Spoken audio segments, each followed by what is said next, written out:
Hello friends, नमस्कार, राधे कृष्णा। आपका एक बार फिर से स्वागत करती हूँ आपके अपने यूट्यूब चैनल श्वेता एजुकेशनल में। सो फ्रेंड्स, आज के वीडियो में हम बात करने वाले हैं व्यंजन किसे कहते हैं और व्यंजन के कितने प्रकार होते हैं। और साथ में फ्रेंड्स हम ये भी जानेंगे संयुक्त अक्षर और संयुक्त व्यंजन में क्या अंतर होता है, और द्वित व्यंजन भी इसी वीडियो में हम कवर करने वाले हैं। और फ्रेंड्स स्पर्श व्यंजन, अंतस्थ व्यंजन, ऊष्म व्यंजन। तो फ्रेंड्स ये वीडियो आपके लिए बहुत ही ज़्यादा यूजफुल रहने वाला है, तो वीडियो में अंत तक बने रहें। कल के वीडियो में हमने देखा स्वर किसे कहते हैं, स्वर के कितने भेद होते हैं। अगर आपने अभी तक वो वीडियो नहीं देखा है तो मैं डिस्क्रिप्शन में लिंक दे दूंगी, आप वहाँ से जाके वो वीडियो देख सकते हैं। तो चलिए फ्रेंड्स, ज़्यादा इधर उधर की बातें न करते हुए हम आते हैं अपने टॉपिक पर। ओके, तो चलिए फ्रेंड्स हम जान लेते हैं व्यंजन किसे कहते हैं। जिन वर्णों के उच्चारण के लिए स्वरों की सहायता लेनी पड़ती है वो व्यंजन कहलाते हैं। जिन वर्णों के उच्चारण के लिए स्वरों की सहायता लेनी पड़ती है उन्हें व्यंजन कहते हैं। ठीक है, स्वर किसे कहते हैं, जिन वर्णों को उच्चारण के लिए किसी अन्य वर्ण की सहायता नहीं लेनी पड़ती वो स्वर होते हैं। लेकिन व्यंजन में क्या है, व्यंजन में स्वरों की सहायता लेनी पड़ती है। जैसे का, ठीक है, का एक व्यंजन है। ठीक है, का, तो का को बोलने के लिए हमें क्या कहते हैं, का प्लस आ। ठीक है, आ क्या है, हमारा एक स्वर है, तो इसकी सहायता लेनी पड़ी।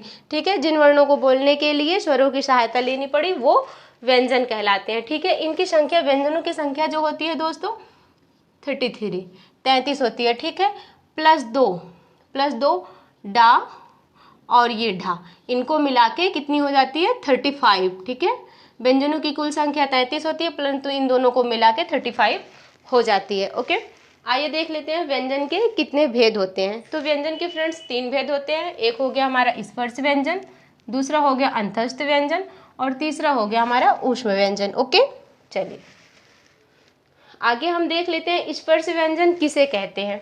उच्चारण करते समय, ठीक है, जिन वर्णों का उच्चारण करते समय जीभ में जो है मुंह को स्पर्श करती है। ठीक है, जिन वर्णों का उच्चारण करते समय जीभ जो है मुंह को स्पर्श करती है उन्हें जो है क्या कहते हैं, ऊष्म व्यंजन कहते हैं। ठीक है, ऊष्म व्यंजन में गाइस जो होते हैं 25 होते हैं। ऊष्म व्यंजन कितने होते हैं, 25 होते हैं, जिनको 5 वर्गों में डिवाइड किया गया। हर वर्ग में 5-5 वर्ण है। ठीक है, 5 वर्गों में डिवाइड किया गया है, हर वर्ग में 5-5 वर्ण है। आइए मैं आपको यहाँ पे समझाती हूँ। ये देखिए हमारे स्पर्श व्यंजन जो कि 25 होते हैं, इनको 5 वर्गों में कंठ, तालु, मूर्धन, दंत और ओष्ठ में डिवाइड किया गया है। ठीक है, हर वर्ग में 5-5 वर्ण है, का, खा, गा, घा, अंगा। ठीक है, ऐसे करके हमारे ये 25 स्पर्श व्यंजन हो गए। ठीक है, चलिए आगे देख लेते हैं अंतस्थ व्यंजन। फ्रेंड्स, अंतस्थ व्यंजन के उच्चारण के समय मुंह के भीतर, मतलब क्या कहते हैं, जिन वर्णों के उच्चारण के समय जो है मुंह के भीतर ही जो व्यंजन रह जाते हैं। ठीक है, जो वर्ण मुंह के भीतर ही रह जाते हैं।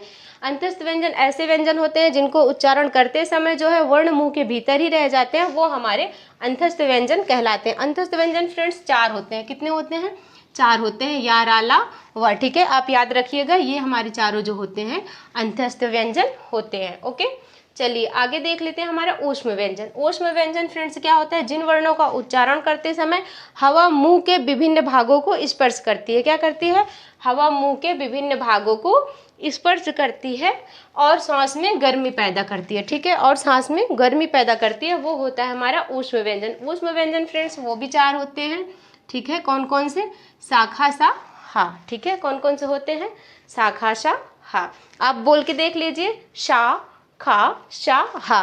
तो मुंह में जो है क्या कहते हैं, चारों तरफ हवा जा रही और जो है सांस में गर्मी पैदा हो रही, तो ये हमारा हो गया ऊष्म व्यंजन। ठीक है, चलिए आगे देख लेते हैं फ्रेंड्स हमारा संयुक्त अक्षर। संयुक्त अक्षर किसे कहते हैं। ठीक है, जब एक स्वर रहित व्यंजन, ठीक है, आप ध्यान से देखिएगा, जब एक स्वर रहित व्यंजन, ठीक है, दूसरे स्वर सहित व्यंजन से, ठीक है, एक स्वर रहित व्यंजन हो और दूसरे स्वर सहित व्यंजन से मिलता है, तब वो कहलाता है संयुक्त अक्षर। ठीक है, जैसे ही संयुक्त लिखने के लिए आप ऐसे लिखते हो, स्थान लिखने के लिए ये आधा सा, मतलब ये स्वर रहित प्लस था। ठीक है, ये स्वर सहित व्यंजन का प्रयोग हो रहा, तब जाके हम स्थान लिखते हैं, और संयुक्त लिखने के लिए का प्लस त का प्रयोग हो रहा, तो वो हो गया हमारा संयुक्त अक्षर।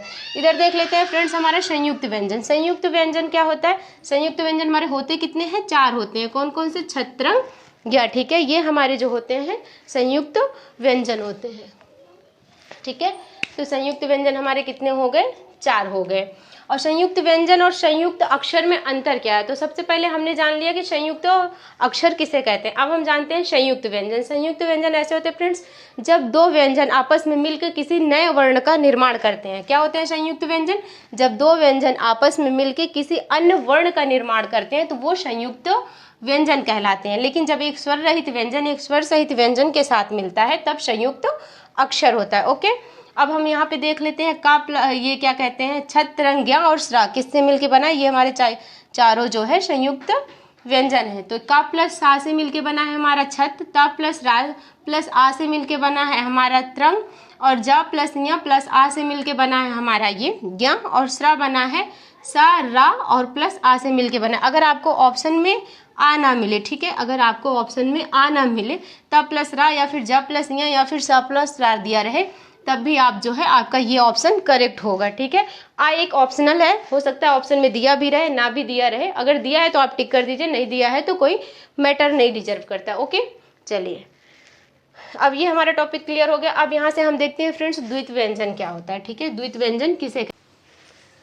तो जब एक व्यंजन अपने समरूप व्यंजन के साथ मिलता है तो वो द्वित व्यंजन कहलाता है। एक व्यंजन जब अपने समरूप व्यंजन के साथ मिलता है तब वह द्वित व्यंजन कहलाता है। ठीक है, इसमें क्या होता है, जब एक स्वर रहित व्यंजन स्वर सहित व्यंजन से मिलता है तब वो क्या कहते हैं, संयुक्त अक्षर कहलाता है। ठीक है, और इसमें क्या होता है, द्वित व्यंजन में जब एक व्यंजन अपने समरूप मतलब अपने समान मतलब डबल व्यंजन आ जाए तो वो जो होता है द्वित व्यंजन कहलाता है। जैसे आप यहाँ उदाहरण में देख लीजिए, चम्मच, पक्का और ये लज्जा, मिट्टी, क्या है, दोनों माँ और माँ, ये क्या है, एकदम सेम है, वही वर्ड है।